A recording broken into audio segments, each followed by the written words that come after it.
Bienvenue dans le pouvoir de l'espérance. Le pasteur Eddy Michel Carpin, que nous rejoindrons dans un instant, et moi-même sommes ravis de vous accueillir pour cette série dédiée à un thème universel et profondément humain, la peur. À travers ces épisodes, nous allons explorer comment cette émotion peut nous paralyser, mais aussi nous enseigner et nous renforcer. Alors restez avec nous et découvrez comment transformer la peur en une force positive. Mais juste avant cela, prenons un moment de louange et que ce temps de musique soit une ouverture pour recevoir le message d'aujourd'hui.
Aujourd'hui, on est dans un monde où la peur semble omniprésente, que ce soit à travers les crises sociales, économiques, les pandémies.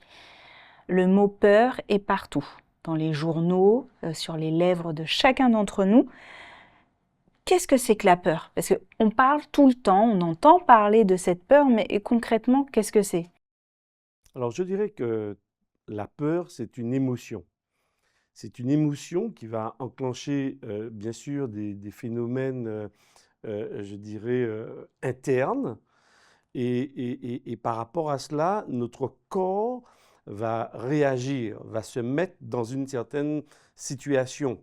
Par exemple, nous avons des hormones et l'une de ces hormones va agir euh, pour nous mettre en état d'alerte parce qu'il y a des événements autour de nous qui nous, que nous avons interprétés comme étant menaçants.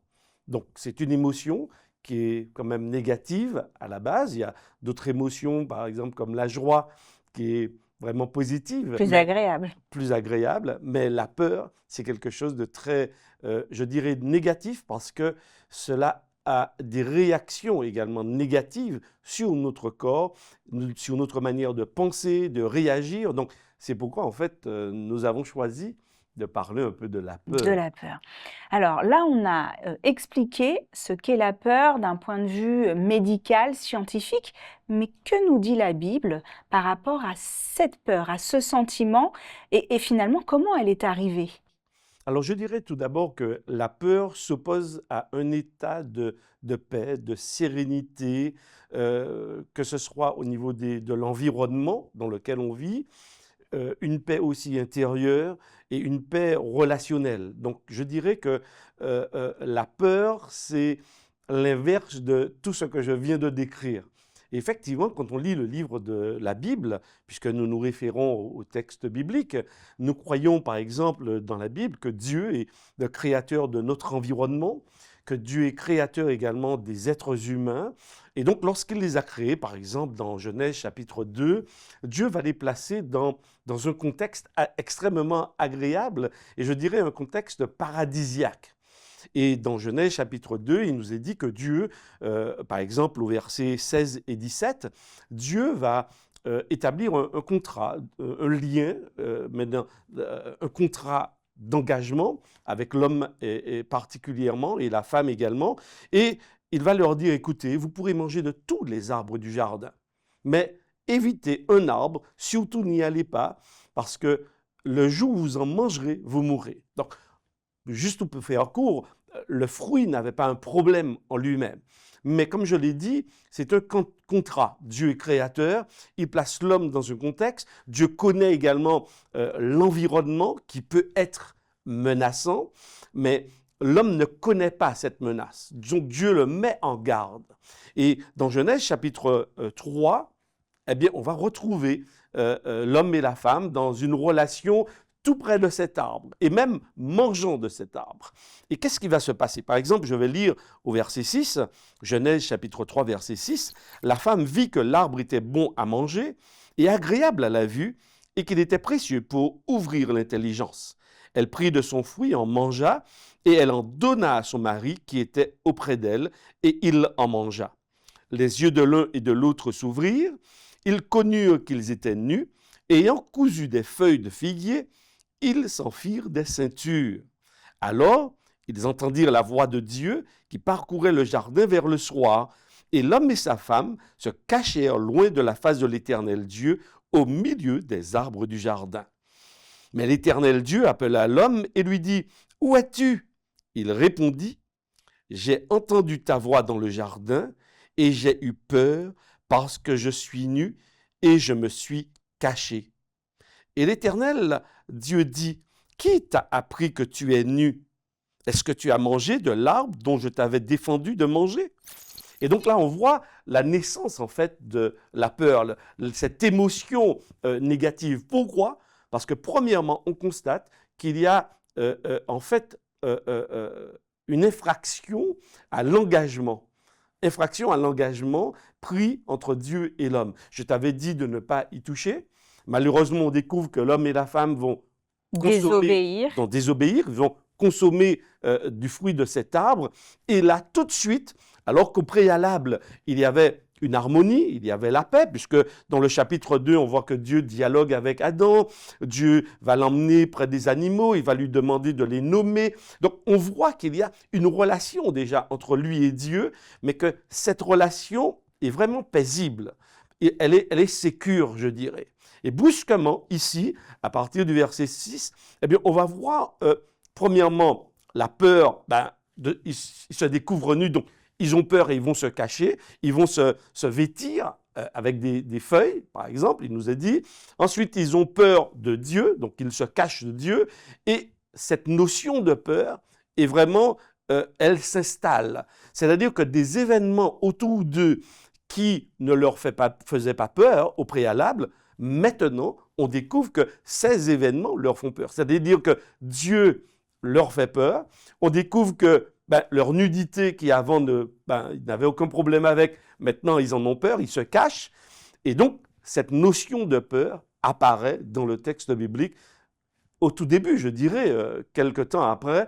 Bien sûr, on ne sait pas le nombre de temps qui s'est écoulé, mais en tous les cas, cette peur, la peur n'existait pas à ce moment-là.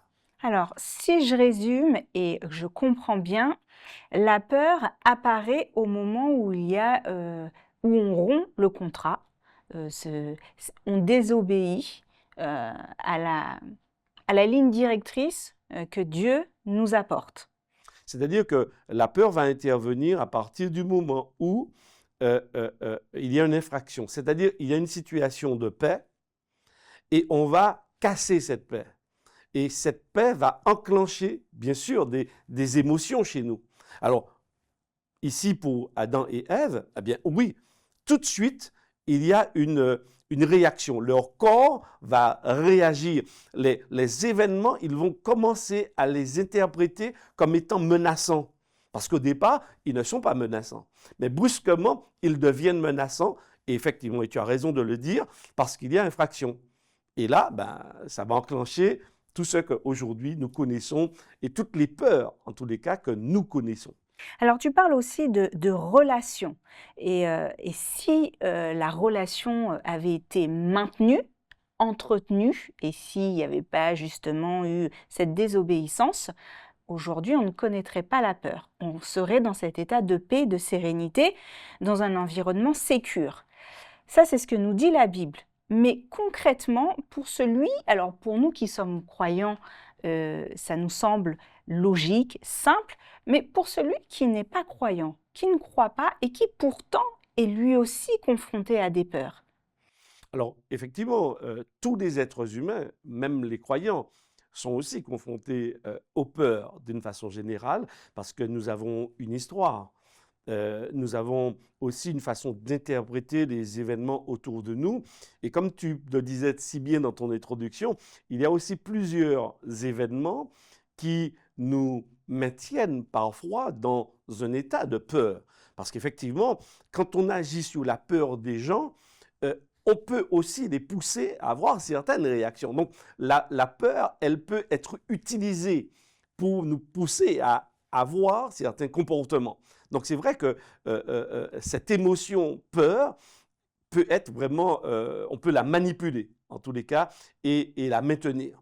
Donc oui, quelqu'un qui n'est pas croyant en quelque part va chercher, puisqu'il fait face à la peur, il va chercher ses propres moyens pour créer un environnement sécur autour de lui. Par exemple, aujourd'hui, on va mettre un certain nombre de caméras, on va acheter une voiture suffisamment importante pour éviter des accidents, ou s'il y a un accident, au moins qu'on ne soit pas, en tous les cas, abîmé, qu'on ne puisse pas mourir, etc. On va poser un certain nombre de cadres autour de nous pour qu'à l'intérieur, la peur ne puisse pas nous atteindre. Mais en quelque part, c'est la peur qui nous pousse justement à avoir ces comportements. On va beaucoup travailler pour mettre de l'argent de côté pour que finalement, eh bien, on ne se retrouve pas en manque, en situation de manque, et donc on n'ait pas peur de manquer de quelque chose. Donc, quelque part, on met des mécanismes en place oui. pour justement bloquer, parer cette peur. Mais qu'est-ce que nous dit la Bible? Est-ce que la Bible nous donne des clés aux croyants comme aux non-croyants et finalement à tout le monde pour dépasser, surmonter cette peur et qu'on n'ait finalement nous-mêmes pas besoin de mettre ces mécanismes en place pour garder la peur à distance. Alors, c'est vrai que même un certain nombre de philosophies proposent aux êtres humains la méditation, de se retrouver avec soi, etc., pour retrouver la paix. Et c'est très intéressant parce que même ces philosophies très pratiques proposent à l'être humain, parce qu'il comprend, il voit les tensions, ces émotions négatives, le stress, la peur, etc., qui nous habitent et qui, en fait, est notre lot au quotidien. Il propose la méditation. La Bible aussi propose la méditation, mais au-delà de la méditation, la Bible nous propose de retrouver une relation avec justement celui qui nous a créés et que nous appelons en tant que croyants Dieu. Et la clé de la Bible, elle est vraiment là. Ce n'est pas quelque chose de passager. Par exemple, je m'en vais lire dans l'Évangile selon Jean au chapitre 14, verset 1. C'est Jésus qui s'adresse ici aux disciples et qui leur dit que votre cœur ne se trouble point, croyez en Dieu et croyez aussi en moi. Donc ici, l'élément froid en Dieu et en Jésus est la clé qui nous permet de traverser ou d'être dans la vie serein. Donc de retrouver cette paix et de pouvoir justement contrer la peur qui a tendance à envahir, je dirais, notre vie de façon négative. Donc oui, la Bible propose quelque chose de très intéressant. Il propose quelqu'un. C'est la relation, la retrouver au travers de la foi. Donc la Bible, et notamment dans Jean, nous propose cette relation avec quelqu'un et la foi. Ça, ce sont les piliers, je dirais, pour éviter et pour garder au loin la peur.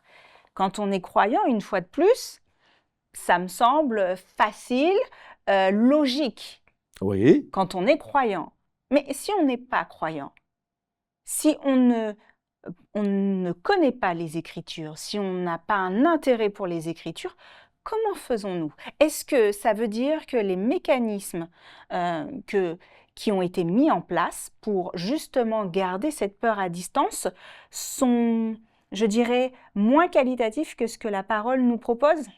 Alors, dans l'Évangile selon Jean, chapitre 14, verset 27, voici ce que Jésus dira. Et ça répond vraiment à la question que tu poses. Je vous laisse la paix, je vous donne ma paix. Je ne vous donne pas comme le monde donne, que votre cœur ne se trouble point et ne s'alarme point. Donc, c'est vrai que Jésus fait une nuance entre la paix que le monde peut donner. Donc, effectivement, quelqu'un qui n'est pas croyant va de façon naturelle rechercher cette paix. Et d'ailleurs, quand on regarde même le climat politique, les intentions politiques, même avec les armées que nous avons dans les différents pays, c'est soi-disant pour instaurer la paix, maintenir à la paix. Parce qu'effectivement, l'homme a compris avec toutes les études que vivre en état de tension en continu, eh bien, ça bousille la santé et ça va entraîner un certain nombre de maladies. Donc, on fait en sorte pour essayer de maintenir la paix. Mais Jésus lui-même le dit, pas comme le monde la donne. Parce que la paix que le monde donne, que nous pouvons trouver peut-être par nos propres moyens, elle est éphémère, elle est passagère. Tandis que Jésus nous dit, je vous donne ma paix. Et cette paix ne peut se retrouver que dans une relation rétablie avec lui. Et cette paix, eh bien, il va la développer, la construire dans cette relation. Parce que ce n'est pas quelque chose qui nous donne comme ça de but en blanc. C'est sa présence en nous qui va grandir et qui nous permettra justement de retrouver cette sérénité. Alors oui, et c'est pourquoi aussi nous faisons ces émissions. C'est pour que des personnes peut-être qui ne sont pas habituées au texte biblique puissent être aussi interpellées. Et nous croyons que l'Esprit de Dieu, eh bien, il agit aussi dans le cœur des uns et des autres. Et ces émissions, nous l'espérons, eh bien, vont apporter une orientation, éclairée, une direction, éclairée, effectivement, et vont apporter cette paix, cette sérénité, cet espoir. Parce que la peur, c'est vrai que beaucoup la craignent et recherchent la paix. Alors pasteur, l'émission touche à sa fin, mais on doit se retrouver demain. Alors, pour nous permettre de rester dans l'espoir et de garder la peur à distance, que peux-tu nous dire en attendant de se retrouver demain? Alors, je vais essayer de paraphraser Jésus, que votre cœur ne se trouble point. J'aimerais vraiment dire à nos auditeurs d'oser faire confiance à Dieu. Oser lui remettre nos soucis, nos préoccupations, nos peurs, oui, lui dire nos peurs et l'inviter à venir habiter en nous. C'est ça que Jésus nous propose, venir habiter en nous afin que nos peurs disparaissent, afin qu'il puisse nous permettre d'interpréter les événements qui se déroulent autour de nous et qui génèrent la peur chez nous. Donc aujourd'hui, Florine, j'invite nos amis à faire un pas vers Dieu et lui remettre tous leurs soucis et la paix viendra. Vous l'avez bien entendu, vous avez d'ailleurs déjà fait un premier pas en venant et en vous initiant au pouvoir de l'espérance. Eh bien, je vous propose de faire un second pas en se retrouvant demain en gardant l'espoir et essayons de mettre la peur à distance au moins jusqu'à demain.